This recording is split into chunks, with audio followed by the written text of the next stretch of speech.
எல்லாரும் இந்த சமூகத்திற்காக எங்கெல்லாம் பாதிக்கப்படுகிறதோ அங்கெல்லாம் தீண்டாமை எங்கெல்லாம் இருக்கின்றதோ தீண்டாமை ஒழிப்பதற்கு அயராது பாடுபட்டுக் கொண்டிருக்கின்ற எல்லாருமே தலைவர் போராளி டாக்டர் பாக்யராஜாரிய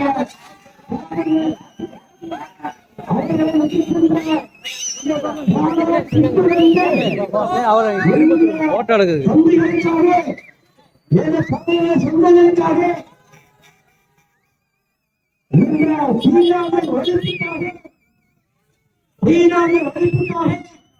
என்னுடைய தம்பிகளுக்காக நான் 1000 பேர்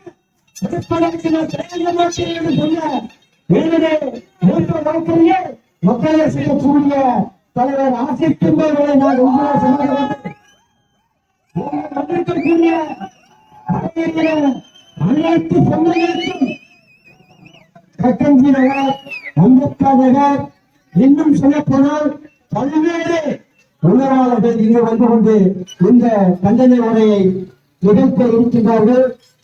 நான் பேர் சொல்லிக் கொண்டு போனால் நேரம் கடந்துவிட்ட காரணத்தால் இங்கே வந்திருக்கக்கூடிய பகுஜன் சமாஜ் கட்சி, பாரதம், விடுதலை சிறுத்தைகள் கட்சி, மக்கள் தேசம் கட்சி, இன்னும் சொல்ல போனால் பழைய பேரவையுடைய இன உணர்வாளர்கள் அனைவருக்கும் நான் சார்ந்திருக்கக்கூடிய மக்கள் தேசம் கட்சியுடைய சார்பாகவும் அகில இந்திய ஆளுநர் பழைய சார்பாகவும் இந்த கண்டன உரையை நான் நிறுத்துகின்றேன்.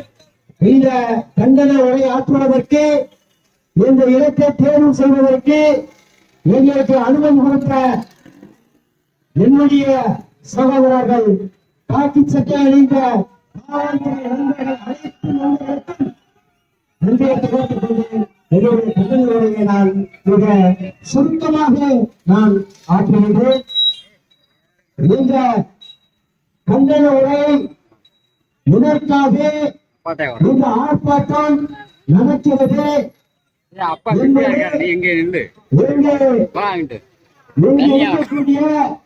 விவசாய பெருங்குடி மக்களுக்கும் வியாபார பெருங்குடி மக்களுக்கும் எங்களுடைய பறையின சொந்தங்களுக்கும் இந்த ஆர்ப்பாட்டம் கண்டிப்பாக சங்கரங்களில் நடத்த வேண்டுமா வேண்டாமா என்பது சிலவர்களுக்கு தெரிந்து கொள்ள வேண்டிய சூழ்நிலை இருக்கின்றது.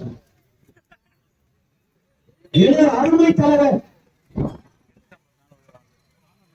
பல வாக்கியங்களை உருவாக்கிய தலைவர், சமத்துவ நாயகன் அருமை தலைவர் ஆம்ஸ்ட்ராங் அவர்களை படுகொலை செய்ததை கண்டித்து நீதி கேட்டு இந்த தாயுடைய சொந்தங்கள் தமிழகத்தில் உள்ள அனைத்து கிராமங்களிலும் நீதி கேட்டு போராடி கொண்டிருக்கின்றோம். ஆனால் ஆம்ஸ்ட்ராங்குடைய படுகொலை இந்த காவல்துறைக்கு படுகொலை செய்யப்படுகிறார் என்ற உங்களுக்கு தெரியுமா தெரியாதா? தயவு செய்து தெரிவிக்க வேண்டும். உளவுத்துறைக்கு முக்கியமாக இந்த ஆம்ஸ்ட்ராங் தலைவர் ஆம்ஸ்ட்ராங் அவர்கள் படுகொலை செய்யப்படுவது உளவுத்துறைக்கு தெரியுமா தெரியாதா? இந்த அரசியல்வாதி நாயகருக்கு தெரியுமா தெரியாதா? தயவு செய்து சொல்லுங்க. இந்த எனது தலைவர் ஆம்ஸ்ட்ராங் அவர்களை படுகொலை செய்தது போலீஸ்படை. இவர்களெல்லாம் குற்றவாளிகள் அல்ல. குற்றவாளிகள் என்று சொல்ல போனால் என்று ஆட்சி புரிந்து கொண்டிருக்கின்ற முன்னேற்ற கழகத்தினுடைய அமைச்சர் பெருமக்கள் தான் எங்களுடைய தலைவர் ஆம்ஸ்ட்ராங்கிற்கு அவர்களால் கொலையாளிகள். அவர்தான் எங்களுடைய தலைவர் ஆசிரியர் என்று பேசும்போது கூட மிக அருமையாக சொன்னார். நாங்கள் பணிக்கு போய் செய்வதற்கு நாங்கள் தயாராக இருக்கின்றோம். உண்மையாக இருக்கின்றோம். அதை புரிந்து கொள்ள வேண்டும். அண்ணன் ஆம்ஸ்ட்ராங் அவர்களை படுகொலை செய்த கைவர்கள் தயவு செய்து நான் சொல்கின்றேன், நாங்கள் எல்லாம் மலையடி நிலத்தை சார்ந்தவர்கள். நீ சரியான ஆண்மையினா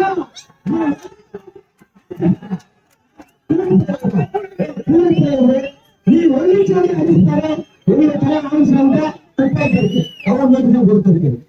ஆனா இந்த நடந்த விஷயம் திராவிட முன்னேற்ற கழகத்திற்கு முழுக்க முழுக்க அவைகளுக்கு பங்கு உண்டு சொல்லு. ஆனா அதுக்கு தேவை மக்கள் அமைப்பு சேர்ந்து நாங்கள் நீதி கேட்டு சிபிஎம் விசாரணை நடத்த மாட்டேங்குது. இந்த திமுக ஆட்சி நடத்த மாட்டேங்குது. ஆராய்ச்சி சொல்லுது அமைச்சர் பிரமுக ஓட்டு போயிருக்கா வீடாது நல்லா சுழற்சி நல்லா புரிஞ்சுக்கணும். திமுக கட்சிக்காரன் சேர்த்துக்குள்ள உள்ள நுழைஞ்சவன வெளியே போகும்போது அரவணைப்பு நன்றா புரிஞ்சுக்கணும். ஏன்னா இன்றைய தினம் ஆவண பரிமாறிலிருந்து எல்லாமே நடக்கிறது முன்னேற்ற கழகத்துலதான் எங்களா நடந்து கொண்டிருக்கின்றது. படுகொலை நடந்து கொண்டிருக்கின்றது. அத்தனை பேரும் சரியாக நீங்கள் புரிந்து கொள்ள வேண்டும். ஆனால் உங்களோட தாயார் ஆசை தம்பி அவர்கள் ஒரே ஒரு வார்த்தைகள் சொன்னார், தயவு செய்து என்ற வழக்கை 3 மாதத்திற்குள் முடித்து அவர்களுக்கு தண்டனை கொடுக்கவில்லை என்று நினைத்தால் நீங்கள் நீதித்துறை நீங்கள் கொடுக்க வேண்டாம். எங்களுக்கு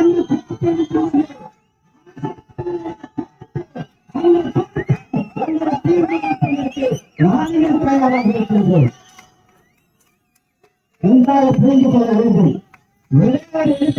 நான் சொல்கின்றேன், ஒரு 5 ஆண்டுகளுக்கு முன்பாக ஆற்றூரில் ராஜலட்சுமி பருவத்தை செய்யப்பட்டது. பணத்தை அறுத்து தனியாக வைத்தார்கள். இதை எடுத்து செய்வதற்கு கலெக்டர் அமைப்புகள் ஆளில்லாத காரணத்தால் என்னுடைய சகோதரி ராஜலட்சுமிக்கு நீதி கேட்டு சேலம் மாவட்டத்தில் அனைத்து கிராமத்திலும் அனைத்து தாலுகாவிலும் நாங்கள் ஆர்ப்பாட்டம் செய்தோம். இதற்கென்று தனியாக ராஜலட்சுமியுடைய படுகொலைக்கென்று தனியாக ஒரு வழக்கறிஞரை ஒரு அரசு நியமனம் செய்ய வேண்டும். அந்த அரசு வழக்கறிஞர் தான் நம்முடைய தலைவர் ஆசை தம்பி அவர்கள். திறம்பட வழக்கறிஞரை வழக்குகளை சந்தித்து அந்த பையனுக்கு மரண தண்டனை வாங்கி கொடுத்த ஒரே அமைப்பு அவருடைய நீதிமன்றம் என்ன சொன்னார் என்று தெரியுமா? நல்லா கவனமாக எவ்வளவுக்கும் சரி, தன்னுடைய பழைய சொந்தங்களுக்கும் சரி, அந்த நீதித்துறை நீதி அரசர் என்ன செய்கிறார் என்றால், நான் உன்னை பிழையை விட்டு விடுவேன், ஆனால் ஆசிரியருடைய போட்டு உன்னை சும்மா விடாது, பலத்தை துண்டாக்கி விடும். அது வேண்டுமா, எனக்கு மரண தண்டனை வேண்டுமா என்று என்னை கேள்வி கேட்டார். அதற்கு அவன் சொன்னான், அந்த சிறுவன், அந்த கொலையாளி, எனக்கு மரண தண்டனை போதும், நான் உயிருக்கு பயன் உண்டாவது என்று சிறைச்சாலையில் நான் சிறைவாசம் செய்கிறேன் என்று சொன்னார். அப்படியாப்பட்ட தலைவர் அன்றைக்கு சொன்னார், எனது அருமை தலைவர் சமத்துவ நாயகன் பல்வேறு வழக்கறிஞர்களை உருவாக்கிய ஒரே மாமனிதர் ஆம்ஸ்ட்ராங் அவர்கள். அவருடைய கொலை வழக்கில் சரியான தீர்ப்பு கிடைக்கவில்லை என்று சொன்னால், ஆசிரியருடைய கோர்ட்டு தனி நீதிமன்றம் அமைத்து அவர்களுக்கு தண்டனை கொடுக்கும் என்பதை இந்த சங்கடங்களில் கண்டன ஆர்ப்பாட்டத்தில் நான் என்ன தெளிவாக சொல்கின்றேன். இதுதான் முக்கியமான செய்தி. ஆனால் பழைய சொந்தங்கள் அனைவரும் தயவு செய்து யாரும் கலையாமல் கட்டுக்கோப்பாக எதையும் சந்திப்பதற்கு தயாராக வேண்டும். நான் ஒன்றும் ஆதிக்கத்திற்கு எதிராக நான் பேசவில்லை. என்னுடைய கலைஞரின் சொந்தங்களை தொட்டால் திருப்பி அழிப்பதற்கு போகாதீர்கள். காவல்துறை உங்களை மிரட்டும், ஆனால் மிரட்டுக்கு அஞ்சாதீர்கள். காவல்துறை ஒன்றும் நமக்கென்று எதிரிகள் அல்ல. ஆனால் எந்த அளவிற்கு இந்த பயண சாப்பர்கள் மிரட்டம் இயக்கின்றதோ அந்த மிரட்டலுக்கு அப்பாற்பட்டு எதிராக எதிர்த்தாக்கல் செய்வதற்கு நாம் தயாராக வேண்டும். ஆதிக்கம் ஒழுங்கின்றதா, இல்லாமை ஒழுகின்றதா, பயண சொந்தங்கள் அனைவரும் வீடுக்கு வந்து சூழ்நிலையாக பகைவர்களுக்கு விடுதலை வேண்டும் என்று சொன்னால் ரத்தம் சிந்துவது கூட நாங்கள் தயங்க மாட்டோம்.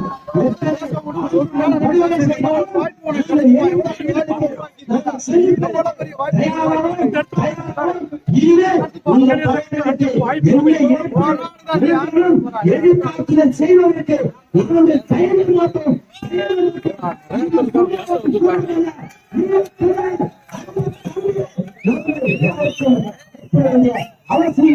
அவசியமில்லை.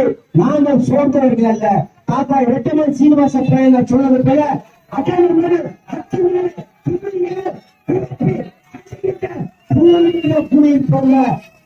வம்சத்தை சார்ந்தவர்கள். இனிமேல் நாங்கள் சொலைக்காரர்கள் அல்ல, எதையும் நேராக சந்திப்பவர்கள். தயவு செய்து கோவில் படையை விட்டுவிட்டு எதிர்க்கு எதிராக நோய் வந்துட்டு நாங்கள் தயாராக இருக்கும். நீங்கள் தயாரா என்று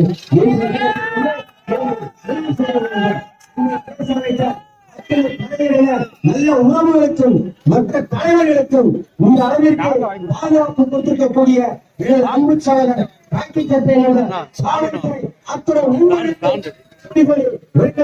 நன்றி வணக்கம்.